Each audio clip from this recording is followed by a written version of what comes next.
Hello, ladies and gentlemen, and welcome back to Building a Nation with Team Canada. And today we bring to you the official start of the 2025 international campaign. As you can see here, it is June 10th, 2025. So the summer international break has begun.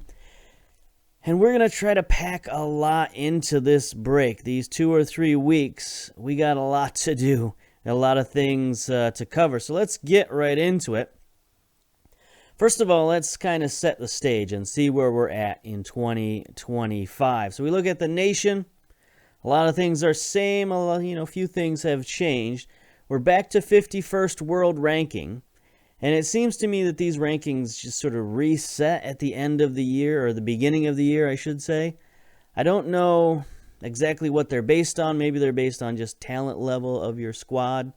But it seems to happen every year now. We get reset to whatever world ranking we were at. So we can take a look. France, number 1. Brazil, Germany, England, Belgium, Argentina, Croatia, Italy, Spain, Uruguay are your top 10. So a lot of familiar names up there.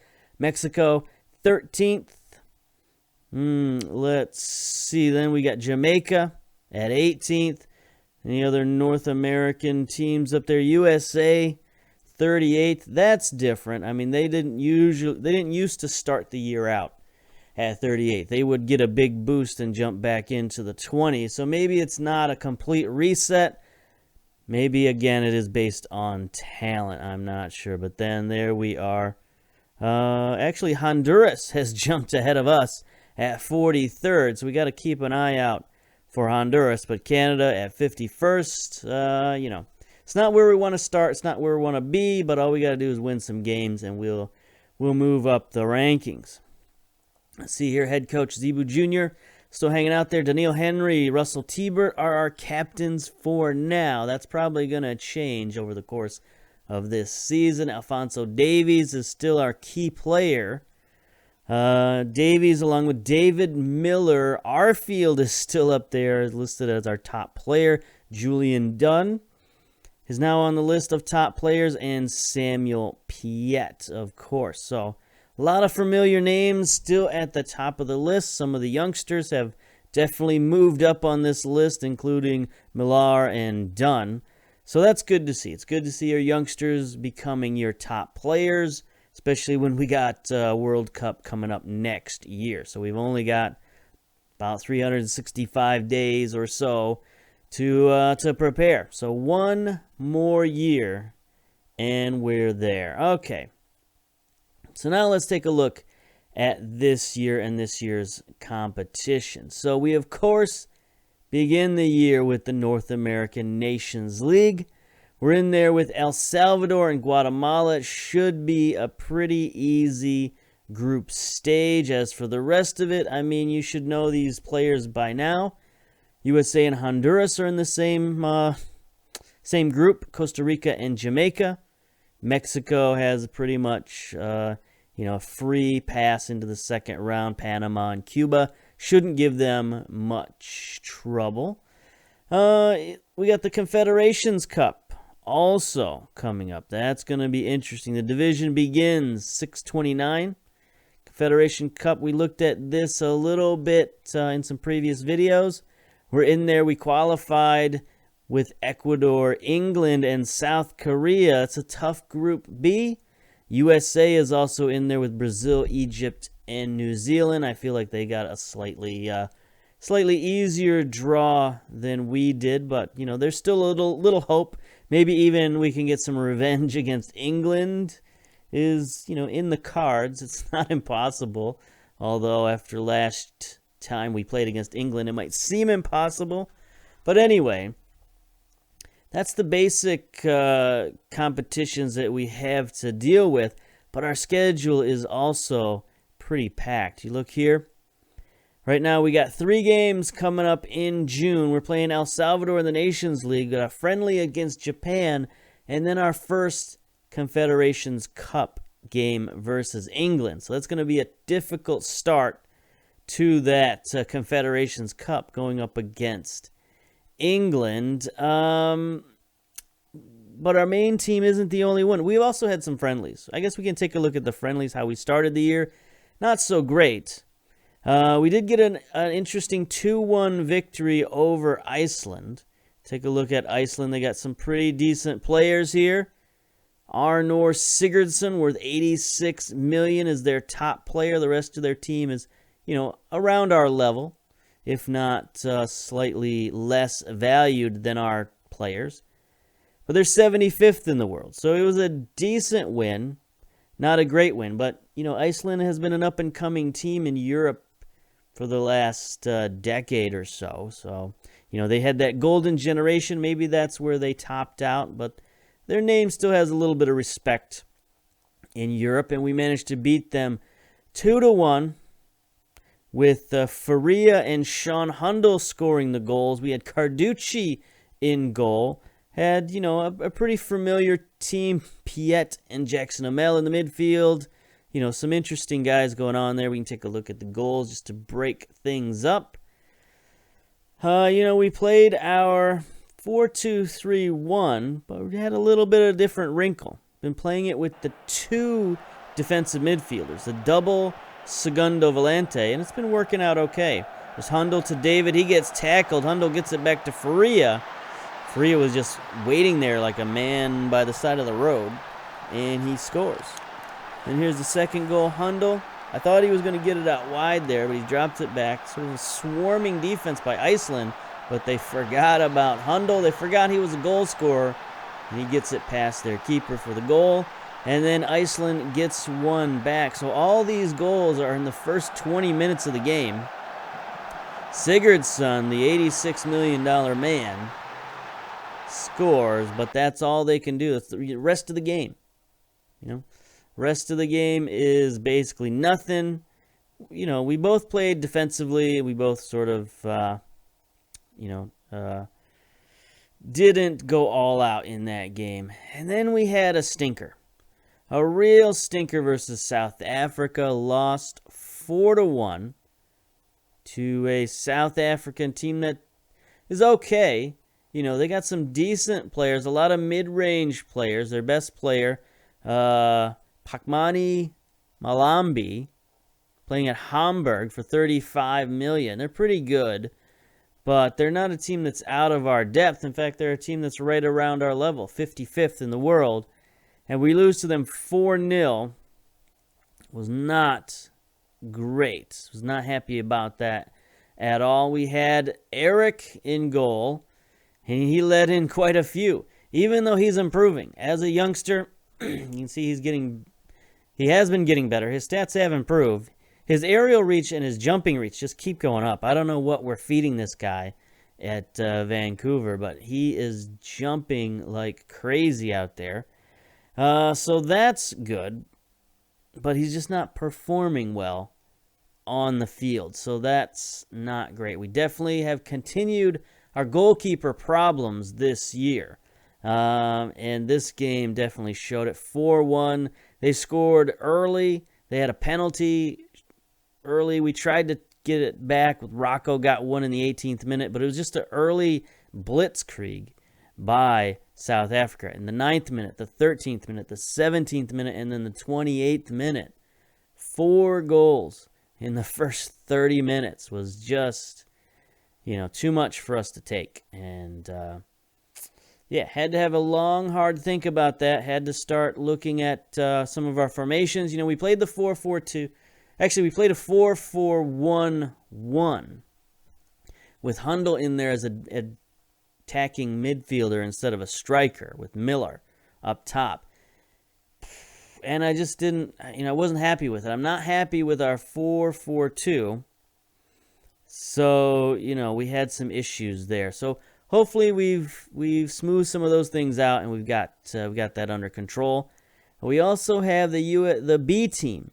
The Canada B team has to compete in the Gold Cup.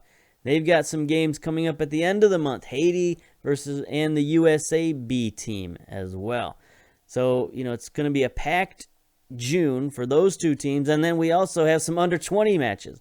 A couple of friendlies coming up this week, actually. Same time as the senior team. So we got Honduras playing against them today, same day as the senior team, and then Mexico under 20s later. So what we're going to do is we're going to play today's game, and then we'll come back and show you some highlights. So let's get into that, I think, right about now. Yeah, might as well. Get to our matches. Match preview. Canada versus El Salvador. USA versus Honduras. And some other teams. Match preview. Here we go. Canada, El Salvador. We have 2-1 favorites. We have played El Salvador once, beaten them once on the senior level. So, it's not a team that we play very often. Playing a BMO field, 23,000 out of 35,000, a wet and breezy 73 degrees. So it's an interesting day, weather-wise. We'll see how El Salvador puts up with it. Carlos de los Cobos, I'm pretty sure we looked at this guy before. Been there since 2018. He's a pretty decent coach. Not what you would call a motivator, with only one motivation. That's pretty poor. But other than that, he's pretty decent. 66 years old now, Mexican head coach.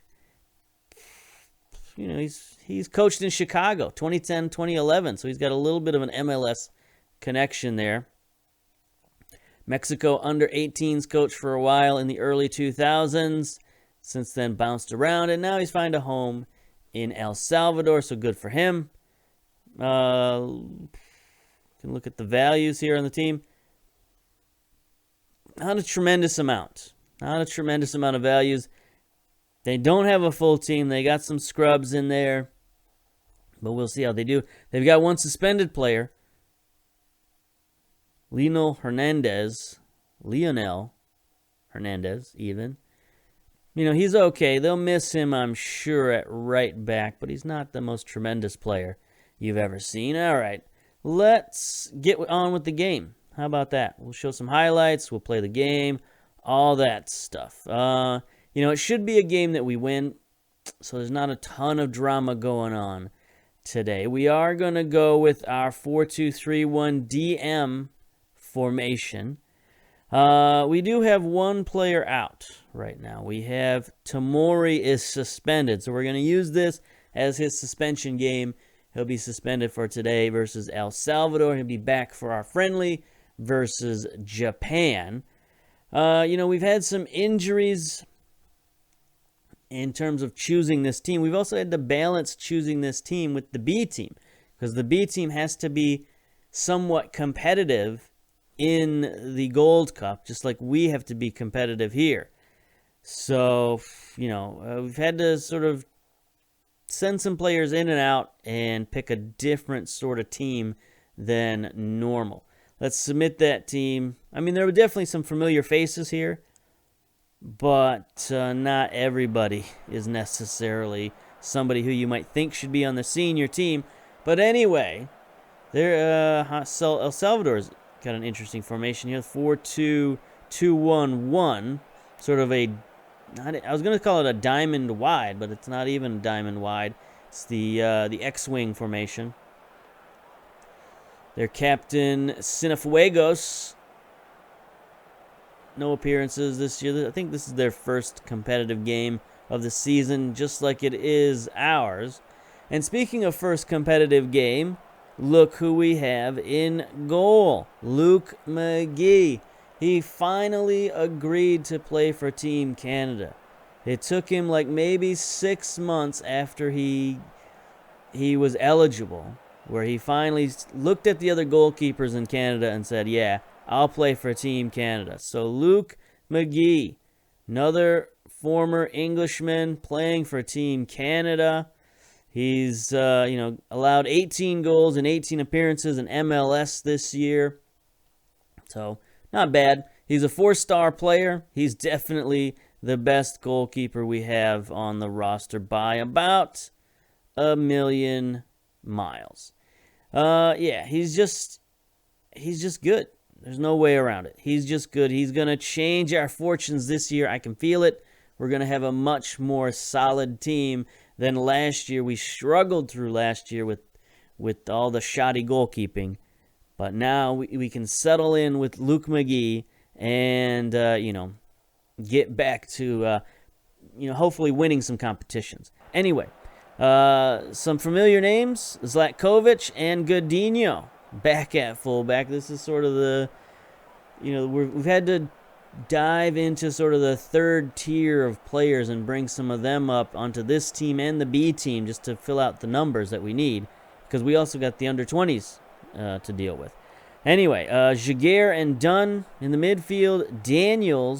Aiden Daniels, a guy who's been playing quite a bit for Vancouver, 26 years old. He's a very versatile guy. He can play a lot of different positions, and he's got some interesting skills. He's only 3 stars right now.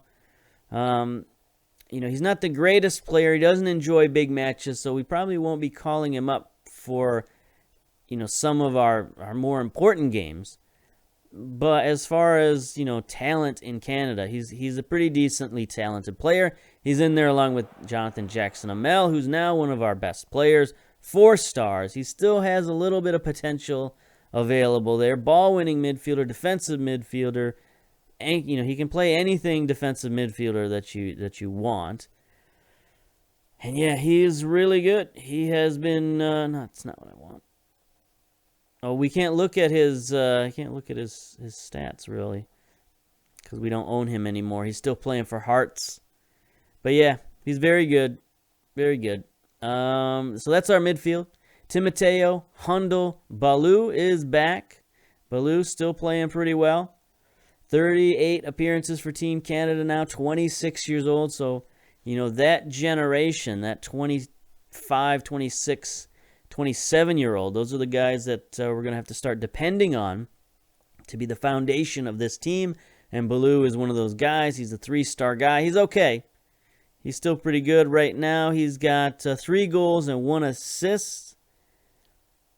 Contracted to FC20. So he's, he's getting playing time. And then Millar up top, as you saw. He's listed as one of our best players. So there's a little growth to go. He's 3.5 stars these days. He's only played 5 appearances this year. No goals, no assists. So he's still not producing. That's the problem. He is a talented young player. 25 years old now, though. And he's just not producing. So, it's hard to rely on a guy like that as your top striker when he's not scoring goals. Big problems. Big problems. All right. It's been a while. Let's get back. I expect nothing but a win from this match. Nobody wants to hear that. Nobody likes the pressure in this type of game. But you know what? I don't care. I don't care. We do not need to tightly mark their defensive midfielders, I don't think. Unless they decide to come forward. We will press and mark their other midfielders, though. See if we can add some pressure there. You sprung a few surprises. Yes, some players will play here. Others will play on other teams. Jaguar takes the captain's armband. He's a natural choice. Here we are. BMO Field. Rocking the red, also some whites going on in there. But anyway, we are in the red jerseys. El Salvador in their traditional blues. Should be a good game, but we don't necessarily need big highlights. So we'll just look at the key highlights. This should be a game that we win fairly handily. Hoping that they don't get a lot of goals now that we have Luke McGee in goal. So good. It's so nice to see so much green and yellow on the screen when compared to our other goalkeepers, like Carducci. Just, a step or 2 below. Just yikes. All right, here we go. Hundal, free kick. Sends it in. Swelar. Sure. Like Seller, but he's got a U in there. Swelar. Goal kick. It's so fun trying to pronounce Spanish names. Jackson-Amel holding things down, waiting for Dunn to get back in position. Gets it to Baloo. Cross midfield. Good solid defense by El Salvador right now. We're going to have to break it down. Hundal out to Baloo. They are really covering him tightly. Doubling, tripling team. Looks like they're really focusing down the wings. Our fullback is open, though. Godinho gets down the field, but nobody gives it to him. To Mateo. Fires it wide. This X-wing formation, they do have a lot of coverage down the wings, but man, Godinho was wide open. And that is something Godinho gives us over our other fullbacks, is he is a guy who likes to get forward. He's got 11 crossing, which is stupendous for our defensive-minded fullbacks that we usually play. And he's not terrible. Jackson Amell with a free kick. Dunn sort of powers it into the back of the goal. Heads it off the crossbar, then off his chest, and finally, I think off his knee and in. There we go. First goal, 25 minutes in. This was a bit of a weird one. See, the goalkeeper leaps for it, can't get there on the punch. And then Dunn sort of shuffles it into the back of the goal.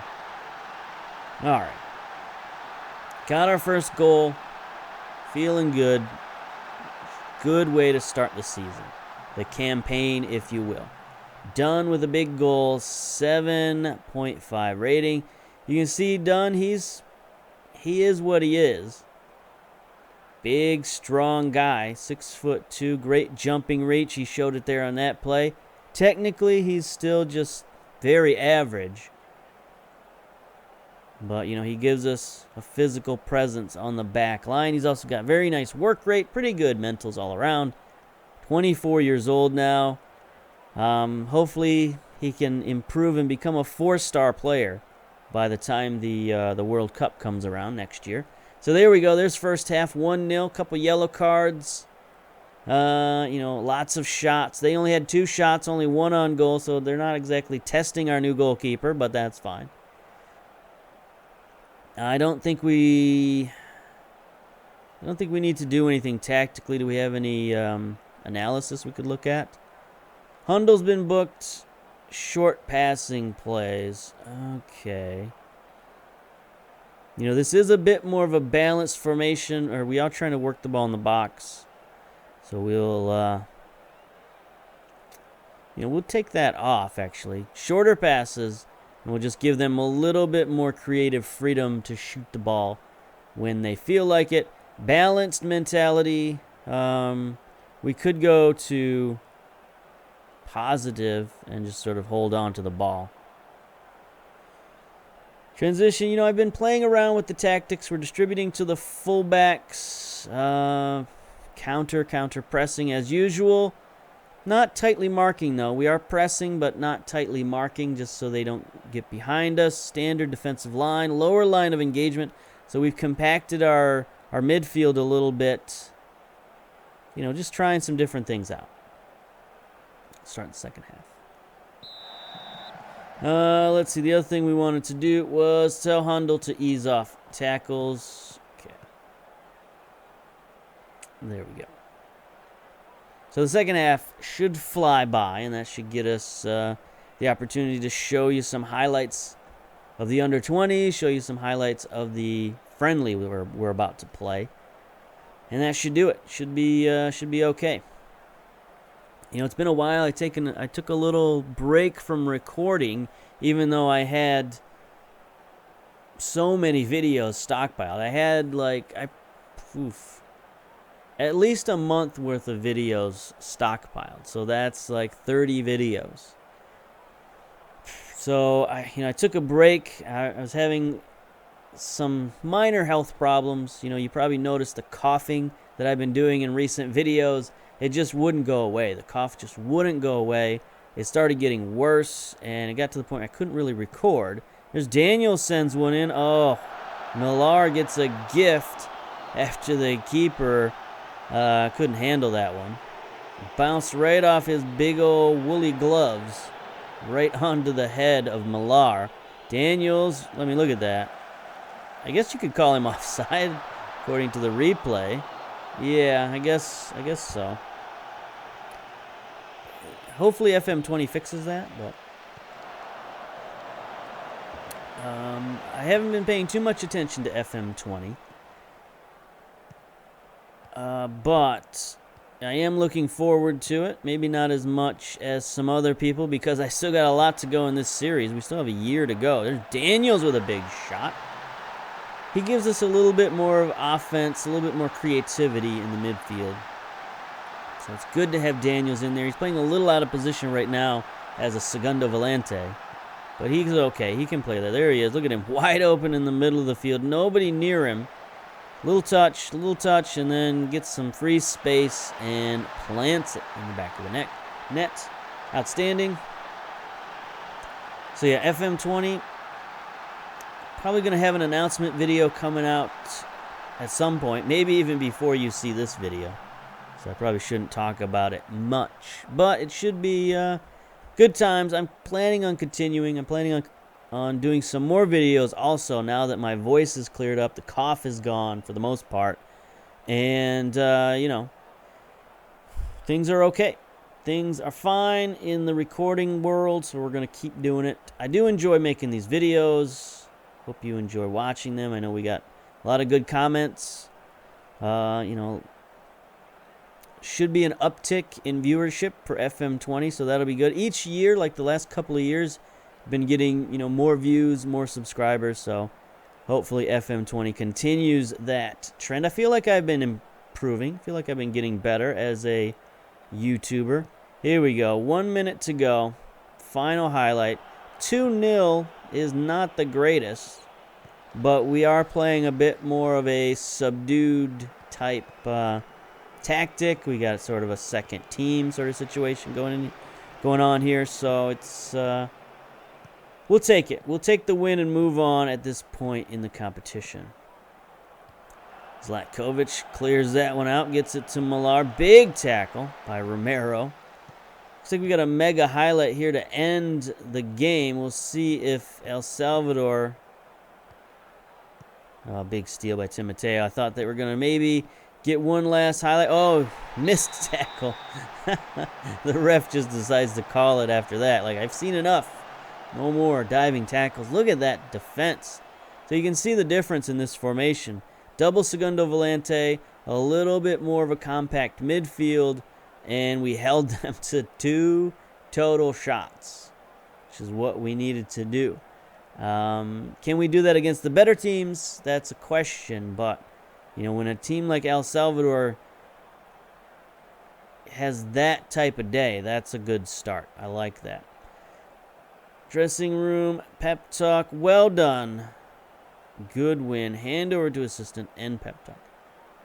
Now, normally when I do tactics, I like to sort of do them on my own, sort of in private, and sort of show you guys just barely a little bit of the tactics. But because last year we struggled so much, and my normal tactics weren't working that well, because my normal tactics rely heavily on having a good goalkeeper, a very good goalkeeper, because I take a lot of risks, I take a lot of chances. So I decided to actually look for some help out there with tactics. And there's a guy I watch on YouTube called Nick FM, and he's been putting out these kind of tactics videos lately. And so I was watching some of his tactics videos, and I got some help from there. I even borrowed one of his formations. He had one of his formations out there on the Steam Workshop.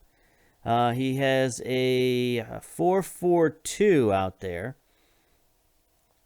Here it is, the custom 4-4-2 tactic using wide midfielders. It's a pretty effective tactic. So if you're looking for some tactics help, check out Nick FM on YouTube. Get some tactics. And that's what I did, and it seems to be working this year. So, you know, definitely some kudos to Nick and his tactical expertise helping out Team Canada. All right, so we're going to pause it there, and we're going to come back with some highlights of the next couple of games. So, pause.